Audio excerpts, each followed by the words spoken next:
pretend that you haven't read any of the news for the last week or two, and then ask yourself, like, who is in power? Like, what do most people know about government right now? All they know is that Trump is the president, and maybe they know Republicans control the House and the Senate. From there, what do you think they're going to conclude? And the less you pay attention to these things, actually, the better your political instincts get. It's Tuesday, October 14th. I'm Jane Coaston, and this is What A Day, the show celebrating the start of fall in Los Angeles. And by fall, I mean the temperature is currently below 70 degrees. If we get to 60 degrees, I will need a parka. On today's show, President Donald Trump takes a victory lap across the Middle East as Israeli and Palestinian families celebrate reunions after a massive prisoner release. And Ukrainian President Volodymyr Zelenskyy is hoping to get whatever's left of Trump's peace efforts once he's done declaring harmony in the Middle East. But let's start with the government shutdown. We are now deep in the second week of the government shutdown, and House Speaker Mike Johnson said on Monday that the shutdown could prove to be the nation's longest. Granted, that's because, as House Speaker Mike Johnson also said Monday, he will not negotiate with Democrats on extending Affordable Care Act tax credits that will expire at the end of the year. Those tax credits could prevent folks enrolled in ACA healthcare programs from seeing their premiums double. Without votes from Democrats or blowing up the filibuster, the government is staying closed. It's kind of like Mike Johnson is bemoaning a fire while doing absolutely nothing to, put out the fire. And to be honest, he doesn't seem very interested in what's going up in flames in the process. Here's Johnson speaking to reporters on the Hill. We know the president moved forward with mass layoffs, so we are also learning there were significant cuts to staff at the special education services. Are you comfortable with those cuts? I haven't seen the specifics of that, and I don't know. And according to House Minority Leader Hakeem Jeffries, Johnson won't even meet with Democrats. The basic activity necessary to end the government shutdown. Here's Jeffries speaking to MSNBC's Katie Tur on Monday. Have you met with Speaker Mike Johnson? No, Speaker Mike Johnson and I have not met. Why They've not? made the decision. Donald Trump has not given them permission to meet, Katie. And we know that until Donald Trump gives them permission to meet, they're going to continue to hide as it relates to sitting down and negotiating a bipartisan agreement. But here's my question. Yes, obviously, the government shutdown is devastating to millions of people, from federal employees to folks who need basic government services. But what will the shutdown mean for future elections? Republicans and Trump are being blamed for the shutdown. But will anyone care in 13 months when voters head to the polls in the midterms? Lakshya Jain says, probably not. He's the head of political data for the online political magazine, The Argument, where he offers analysis on pretty much everything elections. So I talked to him about what a government shutdown really means to everyday Americans. Lakshya Jain, welcome to What A Day. Thanks for having me. You wrote something recently that I thought was really interesting, which is that you don't think this government shutdown matters as much as everyone thinks. Why do you think that, and why do you think that is? Well, Jane, I think in general, we tend to overestimate what people actually care about. As the fact is, journalists, people who cover politics, pollsters, these are all within the top 0.01% of engaged political viewers in the United States. And so we've lost touch with what people really care about. We've lost touch with how people respond to events. But if you go back and look at the last few shutdowns, you'll see that, in general, most people don't really remember shutdowns by the time the next election comes around, at least over the last 10, 15 years. Can you tell me a little bit more about that? Because I think that, again, yes, I am a political junkie. It is a real problem. And I also talk about it all the time. But also, I'm aware that a shutdown, cuts off payments to federal workers and closes museums. And it does cause a lot of drama. Why do you think that drama fades from public memory so quickly? Because I actually agree with you. I was thinking about the 2013 shutdown, which was caused in part by Texas Republican Senator Ted Cruz. And then in 2014, Republicans did great in the midterms. Why do you think that is? Yeah, it's weird, right?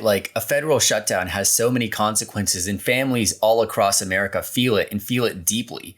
But it's not clear that they actually care about it by the time it comes to vote a year later. And people have other things that are at the front of their mind. They're getting their pay again. And it's important to remember, as large of an employer as the federal government is, very few Americans as a percent of America actually work for the federal government. So they don't feel the pain as acutely as federal workers would. But on top of that, generally speaking, people also don't tend to keep these things in mind because it's out of sight, out of mind once it actually happens. It's not a continuing thing for them. So that's why they don't seem to vote on it, because it's not continuing in effect. So it's not impacting their life right now. There was a clip on C-SPAN last week of a voter who called in to tell House Speaker Mike Johnson that if the troops missed their paycheck this week, they could lose medical care for their kids. So I understand, yes, most people are not federal employees.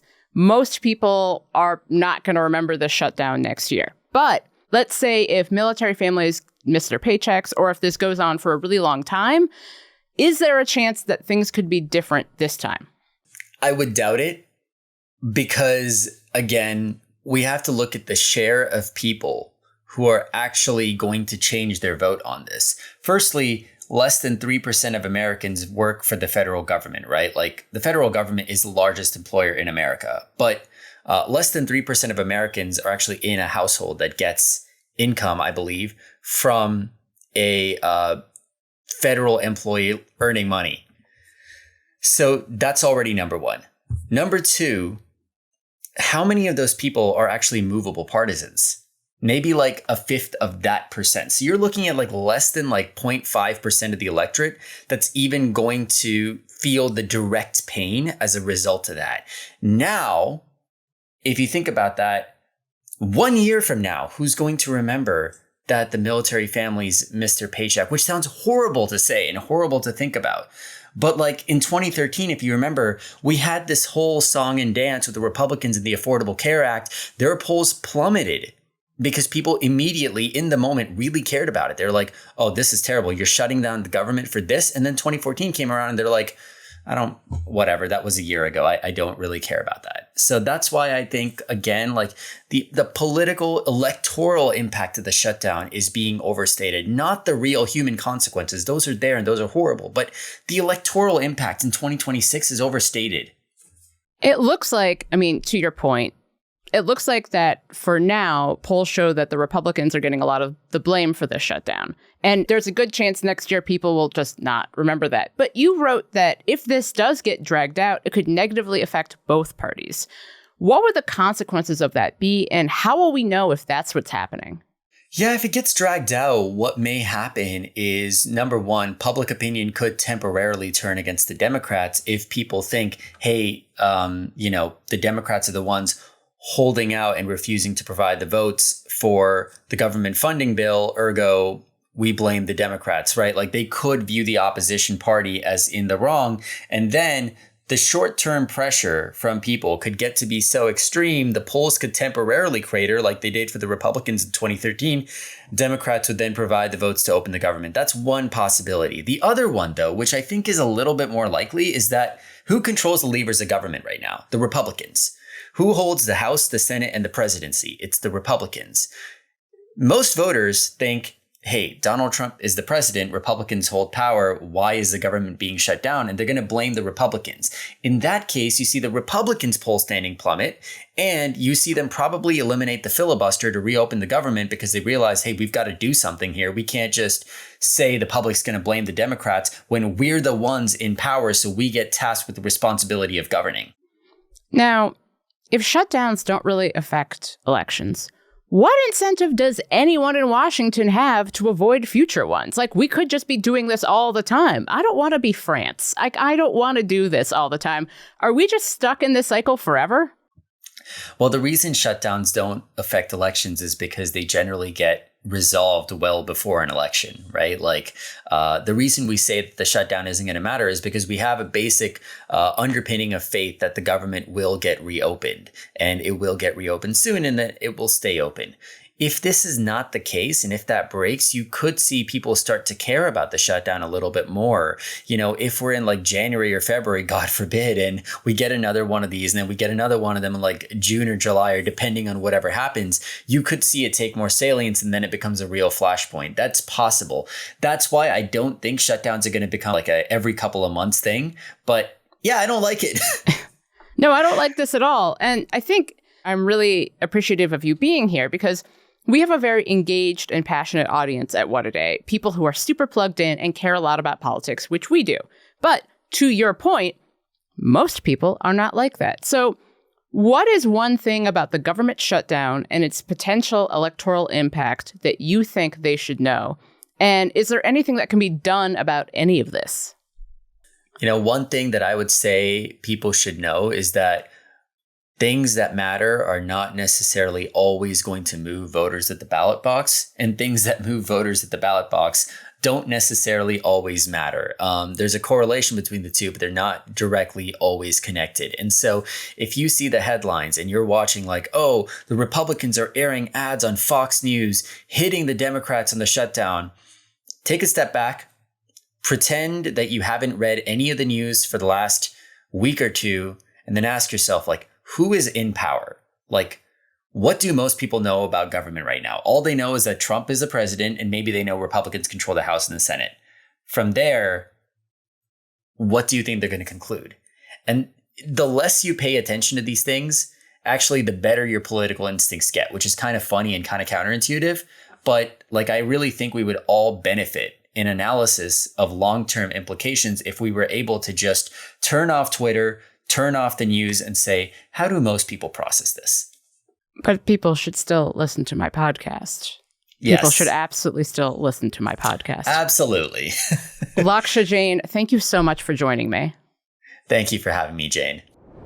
I know it's hard to stay informed during this flood the zone hellscape, but people like you tuning out is exactly what the MAGA rage bait media machine is going for. That's why What a Day exists. We're a ruthlessly fact-checked independent news source that cuts through the noise without pretending we don't have an opinion when something is bullshit. So subscribe to our channel. And if you already are a subscriber, thank you. What a Day is brought to you by Acorns. Everyone has a money goal. Saving up for a down payment on a home, a car, a dream vacation, retirement, putting kids through college, etc. Acorns helps you grow the money goals you have today and the ones you'll have tomorrow. Acorns is the financial wellness app that helps you invest for your future, save for tomorrow, and spend smarter today.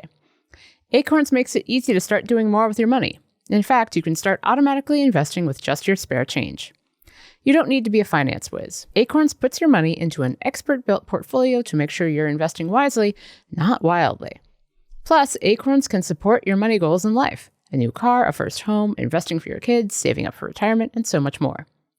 Acorns even has a checking account that automatically invests for you and an emergency fund that grows your money. And it's all in one easy-to-use app. Sign up now and Acorns will boost your new account with a $5 bonus investment. Join the over 14 million all-time customers who have already saved and invested over $25 billion with Acorns. Head to acorns.com/WAD or download the Acorns app to get started. Paid non-client endorsement. Compensation provides incentive to positively promote Acorns. Tier 2 compensation provided. Investing involves risk. Acorns Advisors, LLC, an SEC-registered investment advisor.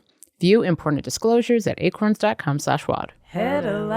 This is not only the end of a war. This is the end of an age of terror and death and the beginning of the age of faith and hope and of God. It's the start of a grand concord and lasting harmony for Israel and all the nations of what will soon be a truly magnificent region. I believe that so strongly. This is the historic dawn of a new Middle East. Trump, a man well known for saying things like grand concord and lasting harmony, zigzagged across the Middle East region on Monday. During the trip, he spent time in Israel, where he spoke to the Knesset and was greeted by Israeli lawmakers who chanted his name, some wearing familiar red baseball caps that said, quote, Trump, the peace president. I've always stood for the people of this community, and I always will. I'll always be with you. I'm always going to be with you. I guess maybe something could happen to change my mind. Somebody that's really stupid gets into office and wants to do really bad things, but that's about it. And we don't think we're going to have that happen. You can always tell when he abandons the pre-written remarks, can't you? Trump also met with the families of some of the newly released Israeli hostages as people across the region welcomed their loved ones back home.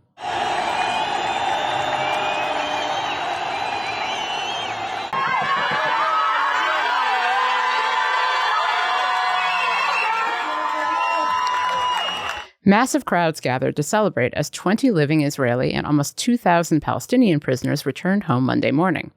The remains of 4 deceased hostages were also released to Israel, and the last 24 are expected to be returned soon. Trump then met with world leaders in Egypt to discuss the second phase of the ceasefire. Negotiations remain shaky as authorities debate whether Hamas will disarm and who will govern Gaza. They're also weighing the possibility of Palestinian statehood. And they're debating how to address the ongoing humanitarian crisis in Gaza, which has been largely reduced to rubble.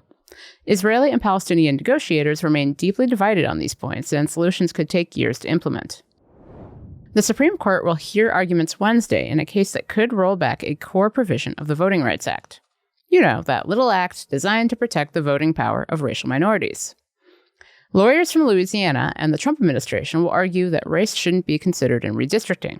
If they win, one of Louisiana's majority-black congressional districts would be erased. The case started when black voters and civil rights groups fought a congressional map that left just one majority-black district in a state that is 1/3 black. They won their case in lower courts, and later the state even added a second majority-black district when the Supreme Court backed a similar case in Alabama in 2023. But now, a group of white voters, the state of Louisiana, and the Trump administration all argue that the court shouldn't use race to design districts at all, saying that intentionally creating minority districts is not constitutional.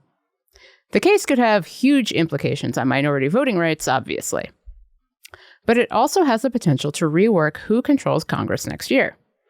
Remember, this case comes while Trump urged Texas and other red states to redesign their districts in the run-up to the 2026 midterm elections.